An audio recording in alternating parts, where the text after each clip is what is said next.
สบายดีมื้อนี้ก็มาพบกันอีกแล้วกับซองสาวนาพาซิมเนาะมื้อนี้สาวนาสิพามากินตำข้าวปุ้นเนาะตำข้าวปุ้นใส่น้ำปูผักกับก็จะมีหอมป้อมเนาะมีพริกผักสลัดแล้วก็ผักกาดเนาะผักกาดขาว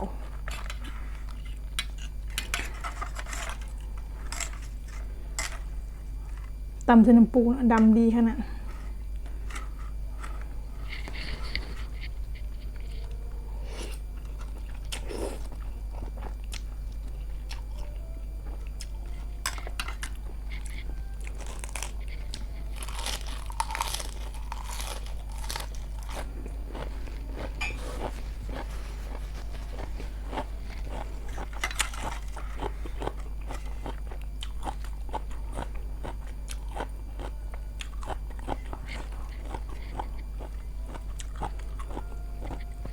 นัวเนาะตำ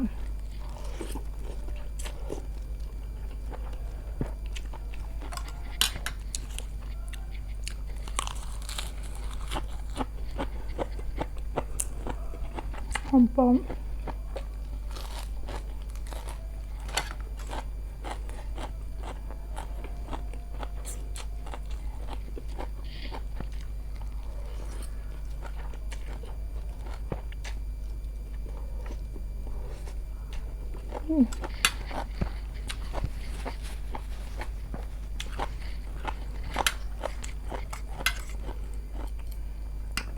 ตำใส่ใบกระเทียมนะ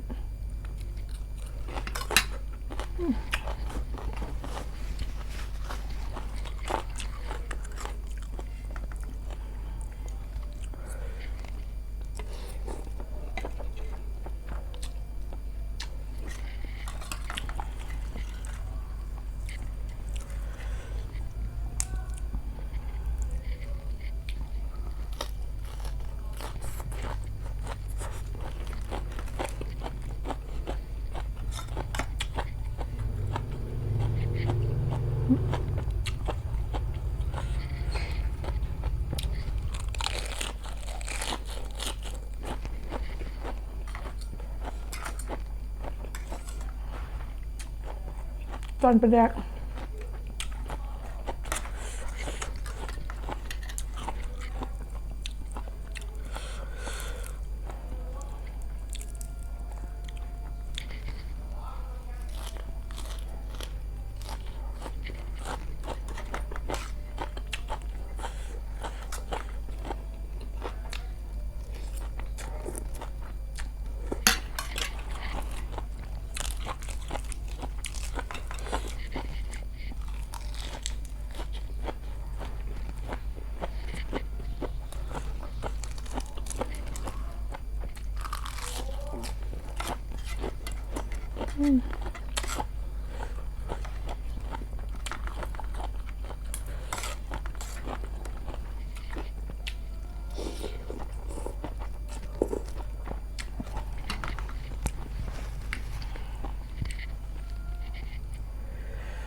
กระเทียม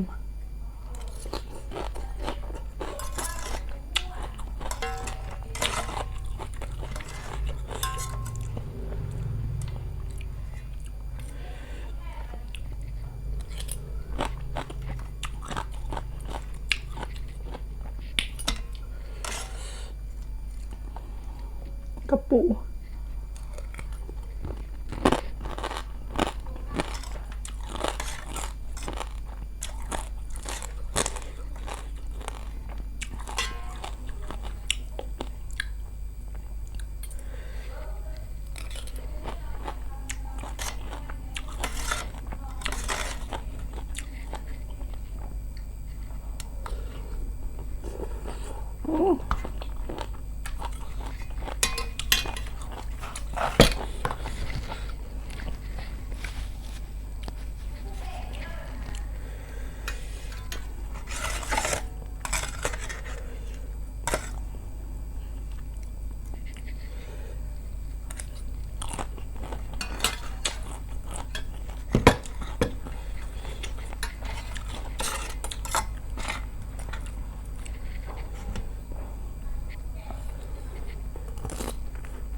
มืดเกลี้ยงนะจ๊ะทุกคน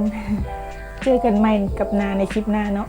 คลิปนี้ก็อย่าลืมกดไลค์กดแชร์กด Subscribe กดกระดิ่งแจ้งเตือนเพื่อจะบ่พลาดคลิปใหม่ๆของสาวนาเนาะมื้อนี้สาวนาก็ขอตัวลาไปก่อนสบายดี